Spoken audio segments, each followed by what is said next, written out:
রাষ্ট্রপতি শাহাবুদ্দিনের মালয়েশিয়ায় second home, দুবাইয়ে রেসিডেন্সি। বিস্তারিত জানতে ভিডিওটির শেষ পর্যন্ত দেখুন। বাংলাদেশের বর্তমান রাষ্ট্রপতি মো.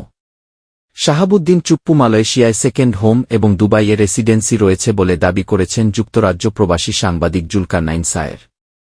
রোববার ৮ সেপ্টেম্বর তার ভেরিফায়েড ফেসবুক পেজে একটি পোস্টে বেশ কিছু ছবি দিয়ে তিনি এ দাবি করেন। ফেসবুক পোস্টে তিনি লিখেছেন, বাংলাদেশের সেকেন্ড হোম রাষ্ট্রপতি মো. শাহাবুদ্দিন চুপ্পু গণপ্রজাতন্ত্রী বাংলাদেশের প্রেসিডেন্ট। আবার একই সঙ্গে তার রয়েছে মালয়েশিয়া সেকেন্ড হোমে বিনিয়োগ এবং দুবাইতে ব্যবসা ও সে দেশের রেসিডেন্সি। এছাড়াও তার তৃতীয় একটি দেশের পাসপোর্টে বিনিয়োগ রয়েছে বলেও শোনা যায়। জুলকারনাইন আরও লিখেছেন, রাষ্ট্রপতি চুপ্পুর মালয়েশিয়া সেকেন্ড হোমে ১,৫০,০০০ রিঙ্গিত বিনিয়োগ এবং দুবাইয়ের কয়েকটি ব্যাংক অ্যাকাউন্টের বিস্তারিত ও ওয়ারাদ জেনারেল ট্রেডিং এলএলসি নামের দুবাইতে নিবন্ধিত একটি প্রতিষ্ঠানে ব্যবসায়িক বিনিয়োগের বিনিময়ে রেসিডেন্স ভিসা পাওয়ার প্রমাণস্বরূপ বিভিন্ন কাগজ হাতে এসেছে।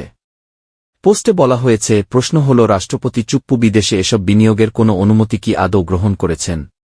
যদিও এসবই তিনি করেছেন রাষ্ট্রপতি হওয়ার আগে। তাহলে জিজ্ঞাসা করা যেতে পারে, বাংলাদেশে ব্যাংকের অনুমতি ব্যতীত মালয়েশিয়া সেকেন্ড হোমে জনাব চুপ্পুর ১,৫০,০০০ রিঙ্গিত ও দুবাইয়ের ব্যবসায় বিনিয়োগ কি বৈধ? এবং তিনি যদি আনুগত্য মেনে অর্থের বিনিময়ে তৃতীয় একটি দেশের পাসপোর্টও গ্রহণ করে থাকেন, তাহলে কি বাংলাদেশের রাষ্ট্রপতি হিসেবে বহাল থাকা তার পক্ষে সম্ভব হবে? বাংলাদেশ ব্যাংকের সংশ্লিষ্ট বিভাগ জানিয়েছে, মো. শাহাবুদ্দিন চুপ্পুকে কখনোই এত বিপুল পরিমাণ অর্থ বিদেশে নেয়ার অনুমতি দেওয়া হয়নি। তবে ইত্তেফাকের পক্ষ থেকে এ ঘটনার সত্যত্ব যাচাই করা সম্ভব হয়নি। উল্লেখ্য, ২০২৩ সালের ২৪ এপ্রিল বাংলাদেশের ২২তম রাষ্ট্রপতি হিসেবে শপথ নেন মো. শাহাবুদ্দিন। তিনি পেশায় একজন আইনজীবী এবং আওয়ামী লীগের উপদেষ্টা পরিষদের একজন সদস্য। শাহাবুদ্দিন দুর্নীতি দমন কমিশনের কমিশনার হিসেবে ২০১১ থেকে ২০১৬ সাল পর্যন্ত দায়িত্ব পালন করেছেন। এছাড়া তিনি ২০০৬ সালে জেলা ও দায়রা জজ হিসেবে অবসর নেন। এর আগে ১৯৮২ সালে বিসিএস, বিচার, ক্যাডার সার্ভিসে যোগ দেন এবং ১৯৯৫ সালে জুডিশিয়াল সার্ভিস অ্যাসোসিয়েশনের মহাসচিব হিসেবে নির্বাচিত হন। তাকে ২০১৭ সালে ইসলামী ব্যাংকের স্বতন্ত্র পরিচালক পদেও নিয়োগ দেওয়া হয়। রাষ্ট্রপতি কার্যালয়ের ওয়েবসাইটে দেওয়া তথ্যানুযায়ী রাষ্ট্রপতি মো.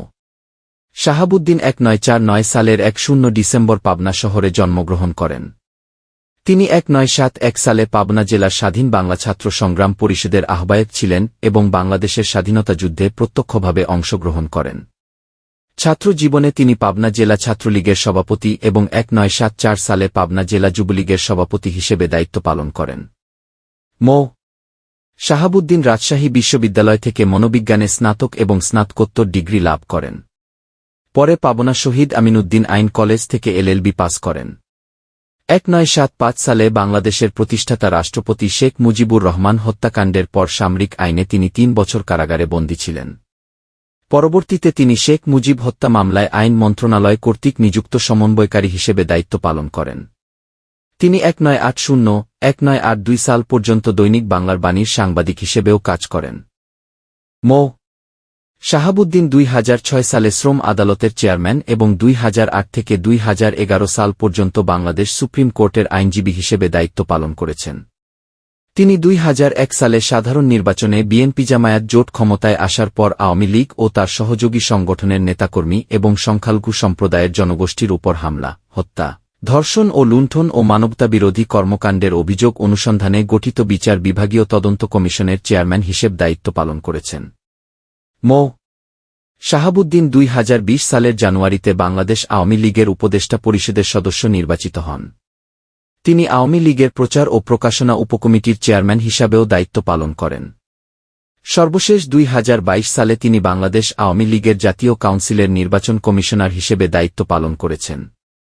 চাকরির সময়কালে বিচার বিভাগীয় তদন্ত কমিটির সদস্য, বিচার বিভাগীয় তদন্ত কমিশনের চেয়ারম্যান সহ বিভিন্ন গুরুত্বপূর্ণ দায়িত্ব পালন করেছেন তিনি।